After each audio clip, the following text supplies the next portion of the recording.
You're listening to the We Are Libertarians podcast network. Find all of our shows at wearelibertarians.com. Welcome to the Chris Spangle Show. Thanks so much for joining me here on the program. I am excited that you are here. We are talking about the spirit of 1776 with our great friend Alexander Salter. He is one of my favorite people to talk to. You can tell we have him on every 3 or 4 months because I really enjoy having conversations with him. He is a diverse and thoughtful writer who covers so many different topics. Talk a little bit about that at the end, but really we dive into what is libertarianism? How is it different from conservatism? What is going on in the modern conservative movement and how it is disparate and different from the founding of the American Revolution. And we talk about the Constitution and why we should even fool with that at all since it's clearly failed, has it? Alexander Salter answers right after these words. Alex Salter, thanks for joining me here on the program. Great to be back, Chris. Thank you. I am in the middle of your book, The Spirit of 76, Libertarianism and American Renewal. You're another guest. I had just had Max Boot on, who's written a book called Underthrow about Jeffersonian democracy and the future of the Constitution.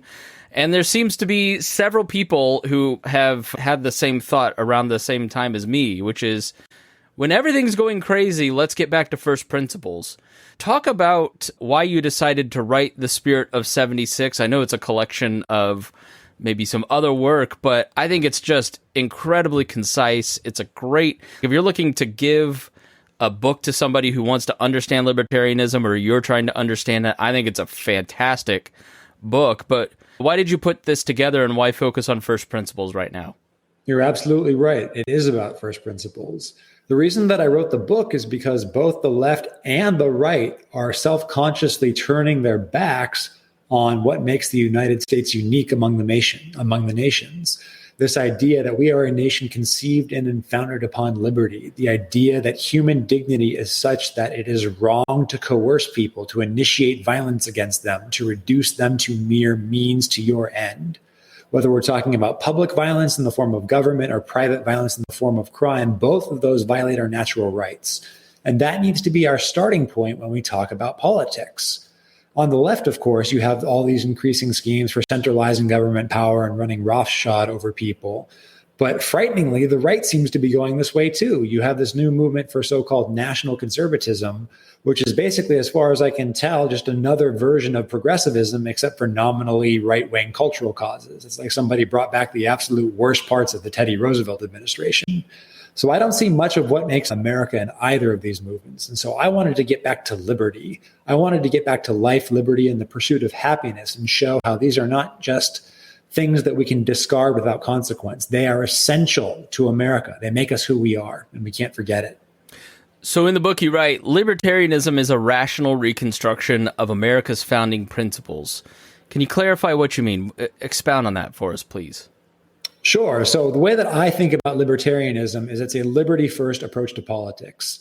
This idea that there are many virtues or many goods that we might want to pursue publicly, but the first one has to be liberty. The first one has to be freedom from coercion. Libertarianism as a philosophy really came into its own starting with the years following the Second World War, when the Cold War was just beginning to heat up. That's when many thinkers began reflecting on earlier American traditions of philosophy and governance to reconstruct the philosophy of liberty, to basically take those timeless principles and bring them to new problems and new situations. And we had some revitalizations of this in the past. We had I would regard as an incomplete and unsatisfying start during the Reagan years in the 1980s. I think the problem there was we just didn't go far enough. We should have gone even further in returning to our pro-liberty roots in governance. And so I wanted to make sure that people really understood, that this is not something foreign to the American experience. This is not something that we're importing. It's not some abstract rational philosophy with no living connection to our own governance traditions. It's as American as apple pie. Yes, you start the book, you have, the book is split into 3 different sections. There's the history of American liberty, the philosophy of liberty, and American liberty in the 21st century. And you really, I think in the first part of the book, do a great job of explaining what libertarianism is. And I love that you wrap it in the founding because I completely agree with you. When it comes to the Declaration of Independence, for instance, being a great example of a libertarian document.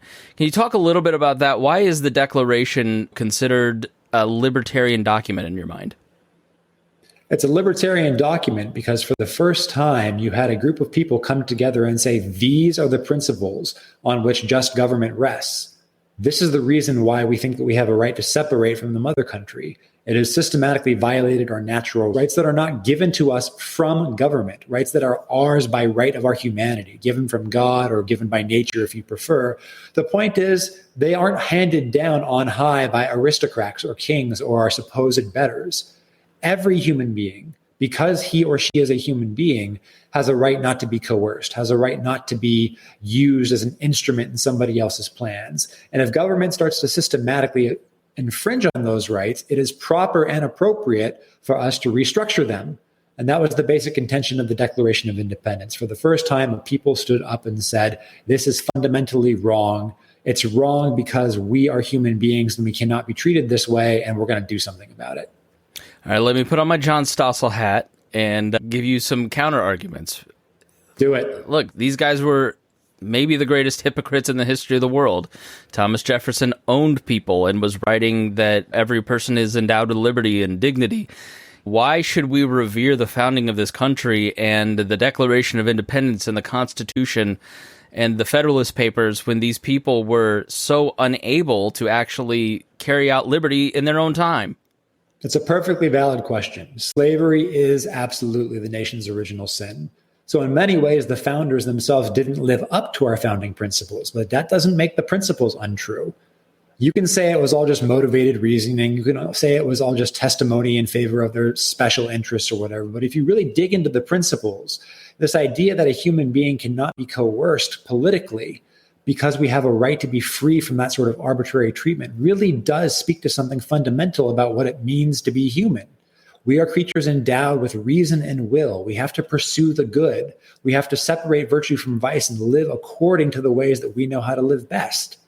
We cannot do that if the state is taking a heavy-handed approach and micromanaging us. It's stopping us from flourishing as human beings. Insofar as the founders were inconsistent, and let's be clear, many of them were, we can and should condemn them. But that means that we should actually call out the specific practices that were abuses. I don't think that we should indict the principles. We should live up to the principles. And if we haven't yet, then it's time to start trying. All right, look, this whole experiment has gone wrong. You outlined it in your book when you talk about the progressive vision and how conservatives and progressives and Democrats, and it's just been 120 years of downhill from here. And when I talk to libertarians, a lot of them have somewhat of a point. Why should we revere the Constitution when this experiment has gone so horribly wrong when it comes to liberty? That's another perfectly valid question. So actually in the book, I'm probably as much of a constant Constitution skeptic as you can have somebody be while still being on board with the political foundations of our current social You're starting order. to grow your Lysander Spooner beard. I can see it coming in. It's looking good. So really it was a plan. It was a rational plan according to reason and will. No, we won't go there. So the question is a valid one. And I really think it's important to dig into the political fundamentals here. Yes, we've gone off track. Yes, it is the case that much of what the federal government has done since the New Deal era, if not longer, I would actually go back even further to at least the Wilson administration, is unlawful in the sense that it's unconstitutional. So what do we do about it? Tell me your proposed remedy. Another revolution? I don't think so. I don't think many people realize that although the American Revolution was this wonderful statement of moral principles, it was also a revolution, and revolutions can go really bad really fast. Just look at France in the 18th century or Russia in the early 20th century. We're reared on the romance of revolution as Americans, but I think that makes us a little bit too cavalier about, okay, since we created our own government once, we can throw the whole thing overboard and start from scratch. There's a lot of peril in that way. There's a lot of ruin in a nation, as a famous thinker once said.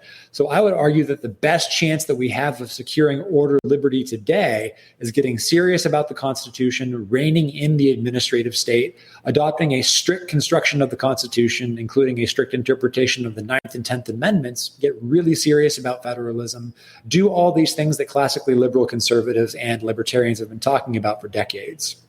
All right, so we're going to go through a lot of those terms. Now it's definition time. You talk a little bit in the beginning of the book. I was at a thing where I I was probably the only libertarian in the room, right? It was probably a lot of people who vote Democrat. And one person. So where was this, if I may ask? So I'm going to be on a TV show, actually. Oh, wow. For BET. And I was talking with a group of people, and one of the people happened to be Ray J, if you know that particular person. And he's become a little infamous for going to Mar-a-Lago and being friends with Kanye, and he's somewhat conservative. And he asked if I was a Republican, and I said, nah, I'm a libertarian. And another person goes, there's no difference between a conservative and a libertarian. And I was like, there's a difference on a lot of social issues and other things. So I know the difference between the conservative, but I think if you were like a progressive person just looking from the outside in going, right, this dude loves constitutions and Jesus, and he's just a Republican but hasn't come to terms with it yet, right? What is the difference between a conservative in the traditional sense, not in the whatever the hell the term has come to mean now sense, versus a libertarian and their scope of their field of view and responsibility? Traditionally, a conservative is somebody who is very hesitant to tinker with the foundations of the social and especially the political order. I myself have a lot of small c conservative in me, in the sense that I'm a fan of thinkers like Edmund Burke, the great Irish English statesman who, as many people view, as the founding father of modern conservatism, and also more contemporary thinkers like F.A. Hayek, the Nobel laureate who wrote about the pretense of knowledge.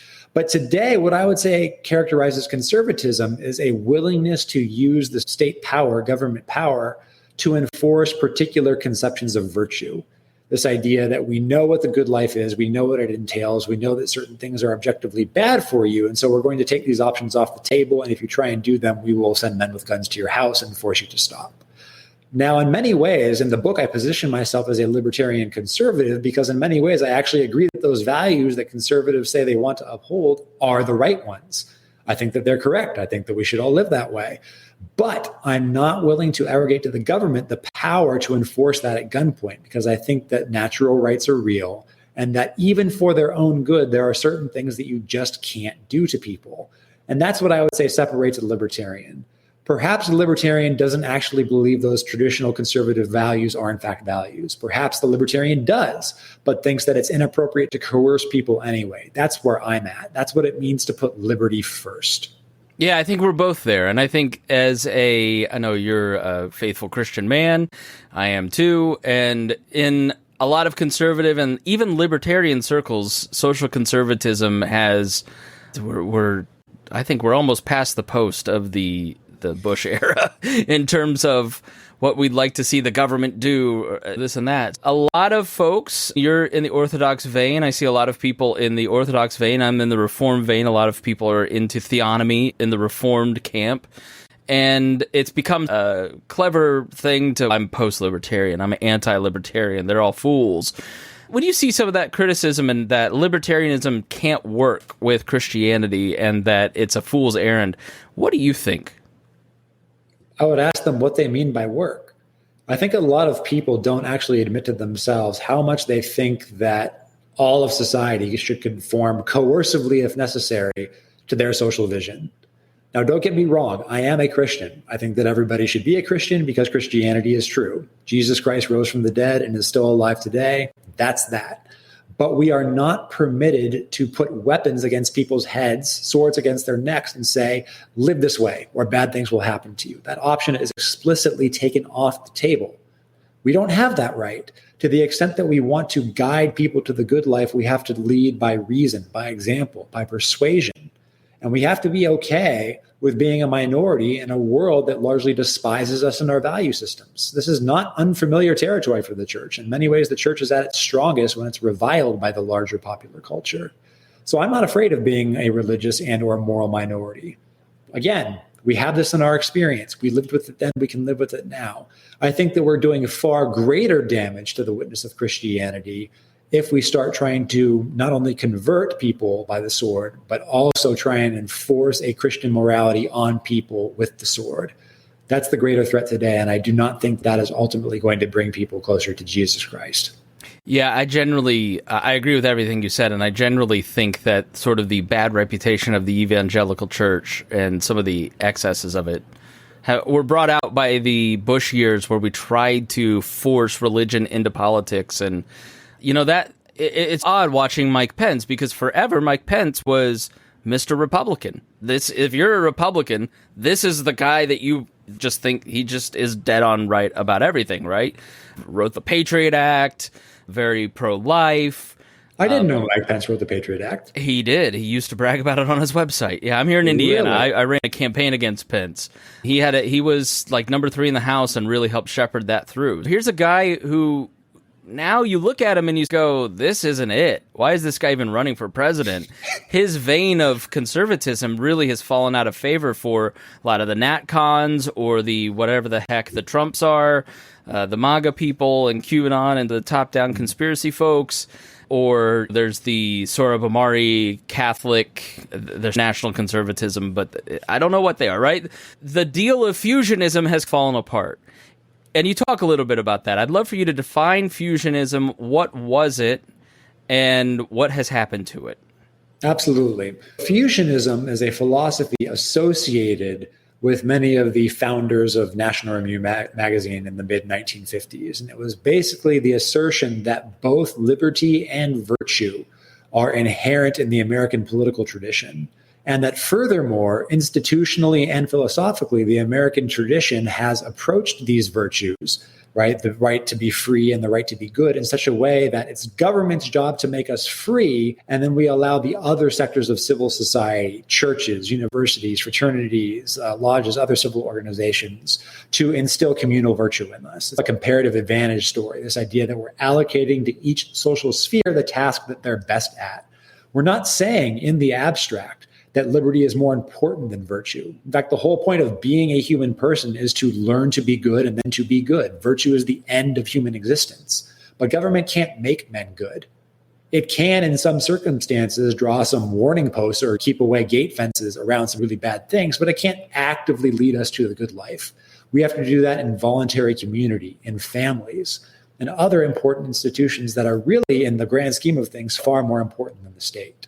Now, a lot of people will sometimes denigrate fusionism as a mere coalitional strategy. They'll say things like, oh, it's just an alliance of foreign policy hawks and libertarians and tradcons, and they made an electoral majority for a certain period of time. But now that the Cold War is over, that sort of broke up and we don't need it anymore.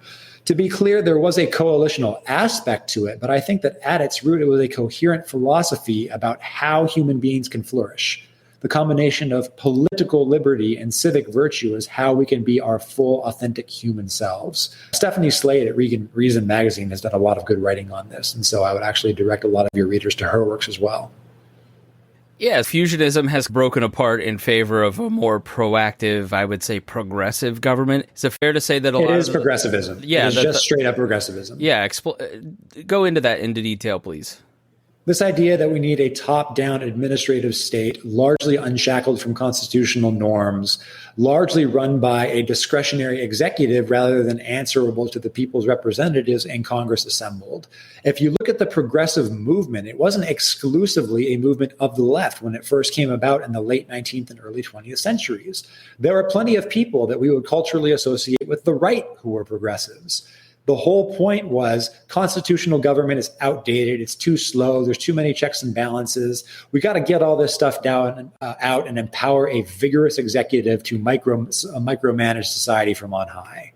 Now, left progressives wanted to do it for left-wing cultural reasons, and right progressives wanted to do it for right-wing cultural reasons. But they all basically agreed that the structure of American government was obsolete, and we needed to replace it in a way that was much more amenable to strong, rapid, vigorous state action helmed by enlightened bureaucrats underneath a philosopher king style of president. And I think that that's a fundamentally un-American way to govern a nation. You point out the inherent contradiction in this, rightly, in that progressivism thinks that people can be perfected, yet doesn't trust them to do it. This idea that, oh, the people are benighted, we need to make them good. Then where are you going to get these political paladins from who are going to make them good? These honest, upright, outstanding politicians will lead us. Hawley and it's Pelosi. The experts. The experts, right? Okay, yes. In fact, the progressives really want to minimize the political aspect, right? They want to empower the bureaucratic administrative state with their credentialed experts as much as possible. But who ultimately authorizes that? Again, now this is where the politicians come into it. So at the end of the day, you're ultimately going to assume that the people are sufficiently virtuous to produce a natural aristocracy that can be trusted with power. But if they can be trusted with power, we wouldn't need to go through any of these constitutional niceties in the first place. So it's pretty much the same argument that James Madison made in the Federalist Papers. Not everything the Federalist said was wrong. Yeah, so moving forward, it's about trusting people through democracy to elect and put checks and balances and frustrate the future, right? Give us the opposite of progressivism. How would you start to lay this out? You talk a little bit about the Articles of Confederation and the Constitution, and talk about the American Liberty in the 21st Century chapter, and a couple ideas that you would love to see enact that offer a different vision from the duopoly. Absolutely. The first thing that needs to happen is strict federalism. We need to give new life to the Ninth and especially the 10th Amendments to the United States Constitution. There is not nearly enough difference in policy across state lines. There is some, right? You can very much talk about a California governance model as compared to a Florida or Texas governance model. And I think that it is telling that so many people are leaving California and coming to Florida and Texas. But even that's comparatively small, right? We need to actually decentralize rulemaking as much as possible. There is no good reason for there to be a national healthcare policy. The needs of New York City and the needs of Salt Lake City are not going to be the same. There should be massive differences at the local and state levels in terms of how we approach healthcare, how we approach taxation, how we approach business regulation. These things can be devolved to the most local level possible. Really, the federal government should only be involved in producing the goods that are most essentially in the collective interest of the nation. And anything more than that, we have to view with extreme suspicion. In addition to all that, we really have to cap the rate of government spending. In fact, we should cut it outright. Government's just too big. It's time to knock it down a peg. We got to put strict rules on the Central Bank of the United States. The Federal Reserve has gotten out of control. The whole reason that we had to put up with that nasty bout of high inflation 2 to 1 year ago was because the Federal Reserve basically unleashed the printing presses and tried to paper over the economic difficulties that came with COVID. So we need to control that process. Pick any political issue, and there's almost always going to be something that you can do to either A, get the decisions closer to the people and their elected representatives, or B, restore strict constitutionality.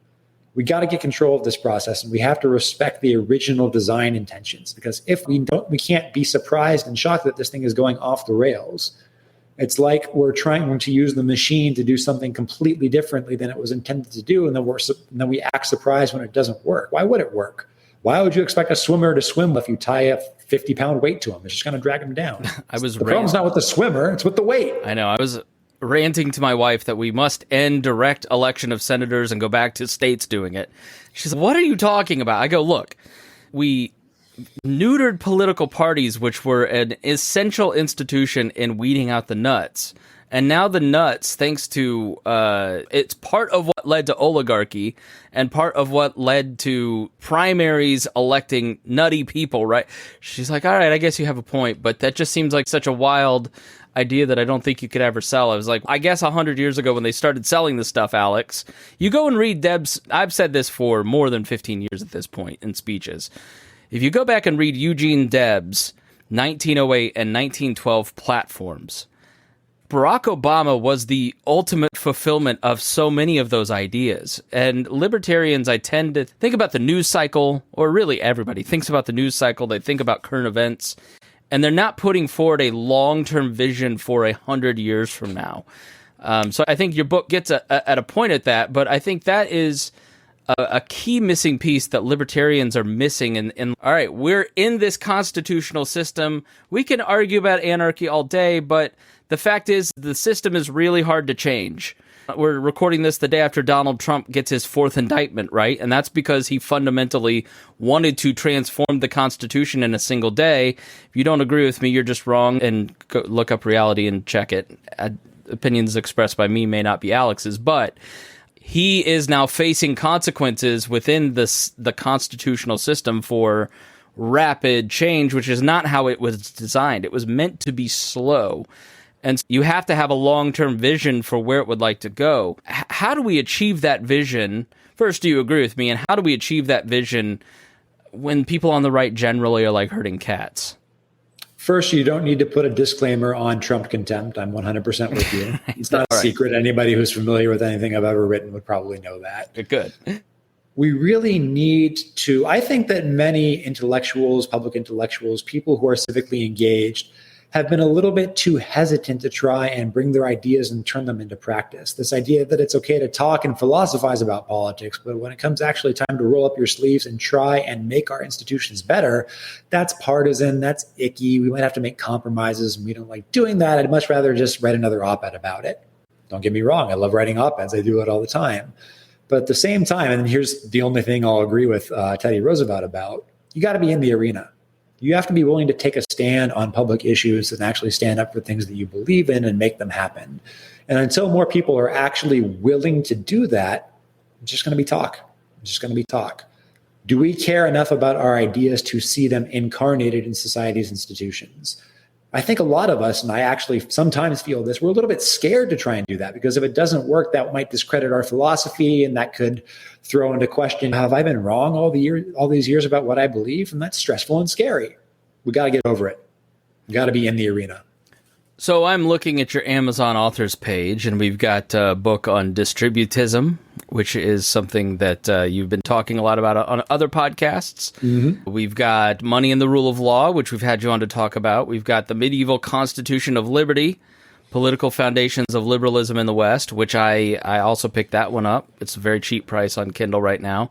And the Spirit of 76. Very low price of $0. You that have an iPad, go get it. And the book we're talking about today is $6. Come on. You can afford $6. I know you can. You've written about, not only do you write, but you're also a professor, and you cover a lot of different talks. We've had you on to talk a lot about inflation and economics, but you're also writing history. You're writing political theory. You're writing about economic theory, and you're writing across a lot of disciplines.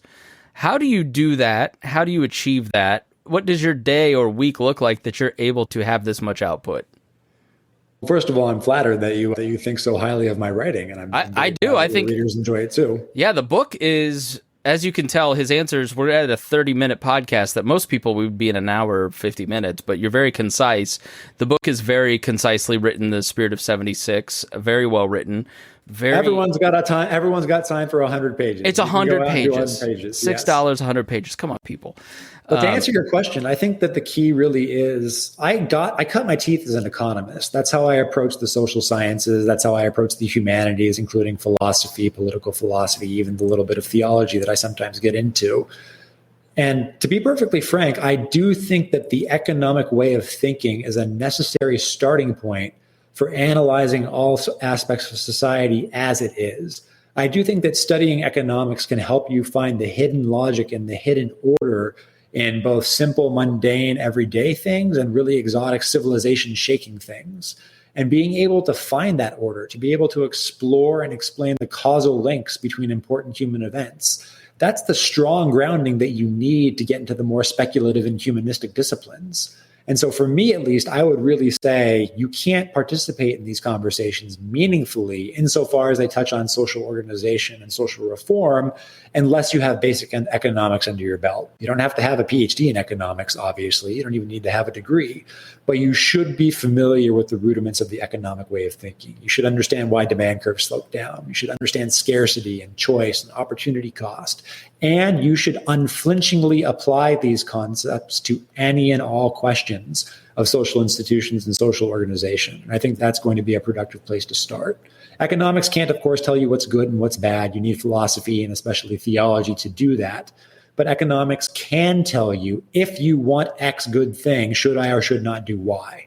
And that's where a lot of people get slipped up. They think, I care about the poor, so I should raise the minimum wage. No, it doesn't necessarily follow, because for every worker that you're making better off in money terms, you're also pricing some other workers out of the labor market. And so what worker A gains, worker B loses.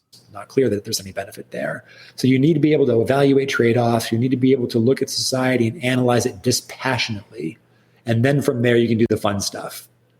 Yeah, I think just Basic Economics by Thomas Sowell is a great place to start. Yeah, just the first paragraph talking about how scarcity is the foundation of human action. And you're like, oh, It just wakes you up to so many different things. The light bulb turns on and you see the world in a way that you didn't see before. Economics is a set of eyeglasses. It illumines and makes things sharper and clearer that you otherwise would not see except in just blurry vision. What about your personal habits? Do you just not have a TV and do you read 9 hours a day or what? I have a TV and I watch probably too much of it. In fact, I'm binging West Wing reruns right now. All right. I'm on Deadwood, so it's amazing I didn't curse in this podcast. Fantastic. I have preset writing times. I do my academic writings in the mornings, and I try and do academic writings two or three days a week.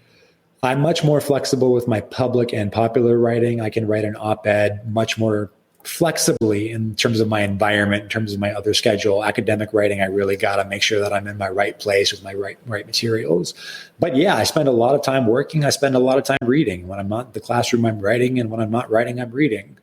Brian Kaplan recently had a Substack post where he said, whatever you like, if you want to be good at it, think about how much you want to do, how much you think you need to do to get good at it, and then do 10 times as much. It's just that. Do 10 times as much. Practice, practice. Writing especially, public writing, academic writing, it doesn't matter. There's no such thing as a natural born writer. It takes lots and lots of work, and you hone the craft by practicing the craft. All right, Alex, shameless self-promotion time. Where can people follow you? Obviously, we'll put the link to the book in the show notes, but tell us where we can find out more from Alex Salter. Great. Yeah, I'm happy to plug myself. So you can find pretty much everything I've ever written, popular, academic, all my media appearances, links to all my books at my personal website, www.awsalter.com. I am on Facebook, but the account is private. If I don't know you personally, I might not add you. It's nothing personal. And I'm not on Twitter. Twitter was a mistake for me. I wasn't able to use it well. And so I thought that the least bad thing after a rough couple of years was just to get rid of it completely. There's got to be, I just posted this the other day, there's got to be a term. I'm reading this book right now that I love, and she's just done a fantastic job with it. And then I went and looked at her Twitter, and I was like, oh, I shouldn't have done this. I thought this woman was so smart. There's got to be a thing where you really enjoy someone's work and then you have this discipline, like a German word like Schadenfreude, but analogous. But yeah, I get you. If you enjoy somebody's slow work, it doesn't mean you're necessarily going to enjoy their fast work where they're just firing out hot takes on Twitter. So just remember, nothing in the history of man, nothing important was ever said in 280 characters. That's true. Yes. Although Elon Musk would disagree with you. Everything he says he thinks is important. Of course, there is one exception. Yes. All right. Alex Salter, thanks so much for your time. We appreciate it. Thank you. God bless. And thank you so much for joining us here on The Chris Spangle Show. This podcast was produced and edited by Chris Spangle and Leaders and Legends, LLC. If you're interested in starting a podcast or taking yours to the next level, please contact us at leadersandlegends.net.